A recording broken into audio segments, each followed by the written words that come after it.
So we're traveling back to the 1600s when England was ruled by James Stuart, a man who strongly believed that witches plotted daily for his demise and who published a treatise on witchcraft, demonology. I heard it called today the Demonarium, but I'm going to call it demonology because that's just what my sources said.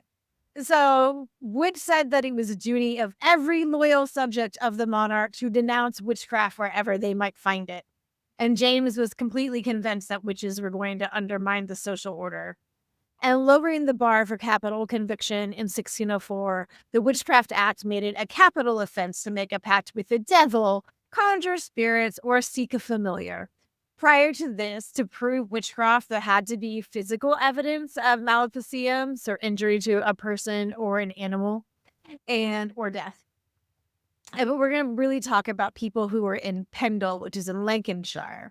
And the people in Pendle were poor. And the Duchy of Lancaster had demanded a lump sum of 12 years' rent to confirm land rights, which led to a 39% increase in rent for subtenants. So everybody was real poor and hungry. Additionally, many of those in the Pendle region continued to practice Catholicism in secret and were viewed as lawless and subversive by the city folk. The dissolution of nearby monasteries and abbeys left a gap in the care for the poor. The sick often relied on local cunning folk who used herbal remedies, charms, and primitive healing techniques. And two families, led by two elderly women, ran Pendle's cunning and folk magic business. The first was Elizabeth Southerns, known as Old Dimdyke or Mother Dimdyke, who lived at Malkin Tower with her daughter Elizabeth Device, a widow with three children, Allison, James, and Jennet, or Jennet.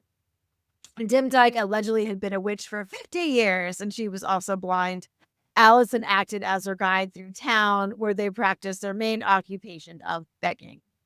Allison, who was 17, was described as a peculiar girl who avoided eye contact and whose presence unsettled the people of Pendle. The court clerk Thomas Potts wrote, "Her eyes were as wide as dinner plates, and when she deigned to meet your gaze, you were paralyzed by her glassy stare. She never seemed quite there. It was disturbing." Most of her interpretations of the story diagnose her with neurodivergence, likely autism. Oh. So, the second family was led by Anne Whittle, known as Old Chaddocks, whose clan included her daughter Anne Redfern. The two families have been feuding for over 20 years, treating accusations of livestock diseases, illnesses, and misfortune. A theft of clothing and grain from Malkin Tower in 1601, likely by a member of the Chaddocks family, turned into a protection arrangement in which John Device paid Chaddocks a yearly tribute of oatmeal to ward off her malice. When John died, his family believed Chaddocks had killed him for stopping the payments. She didn't get her oatmeal, and he died.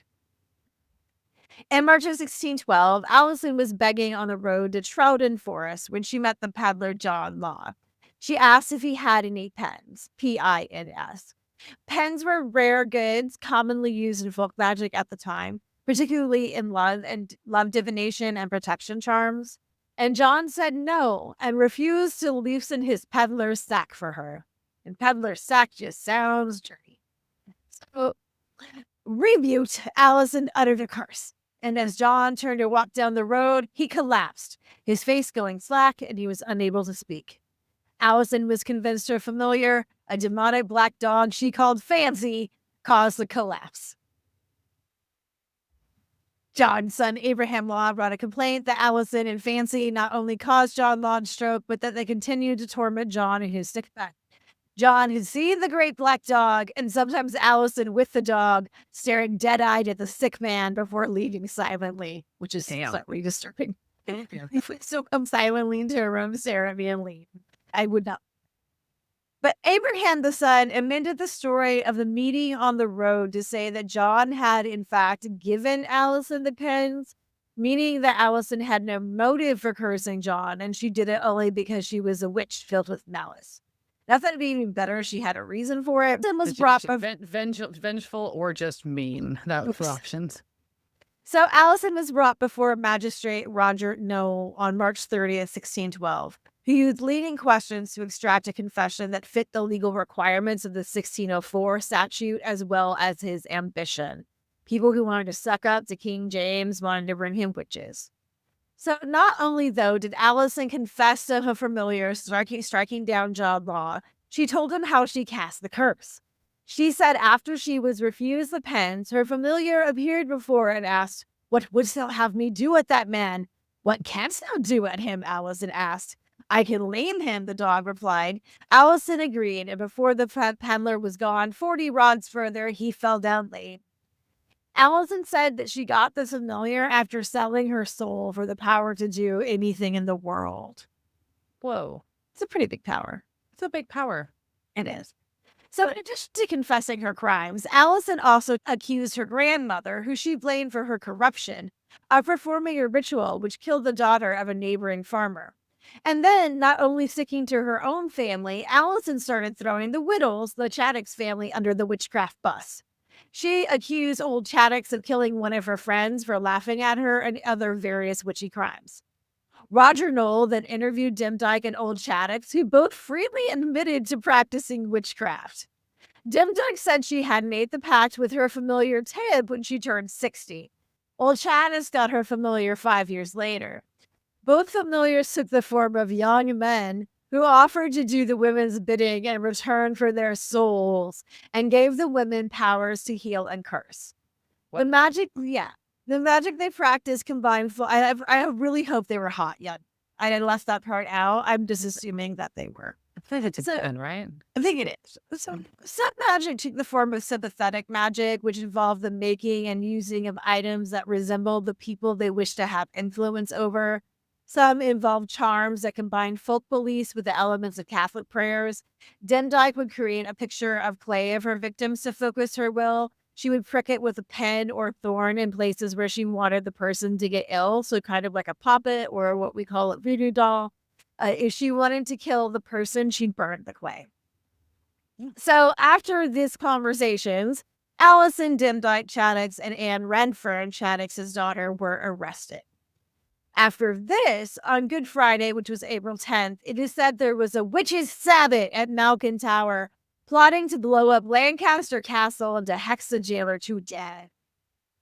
In reality, most of the gathering were elderly women.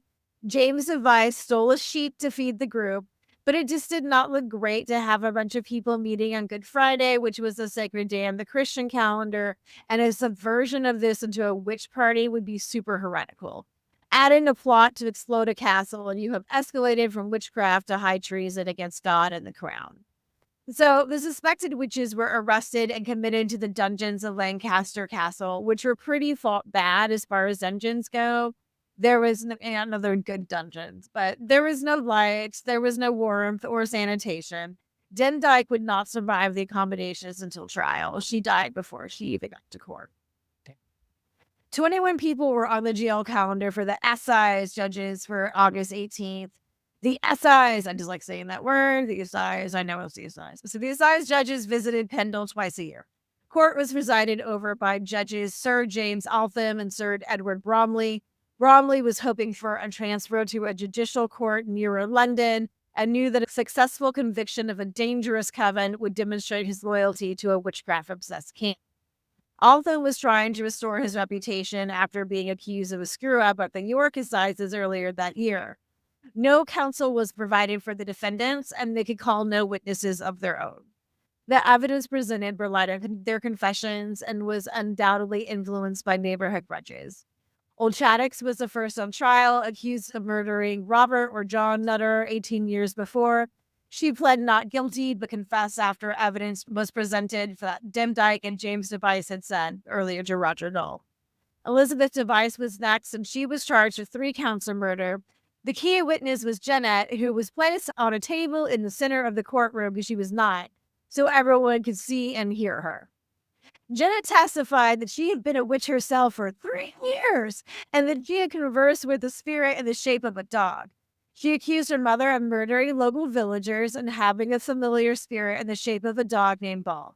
She also talked about making clay images in order to cause death.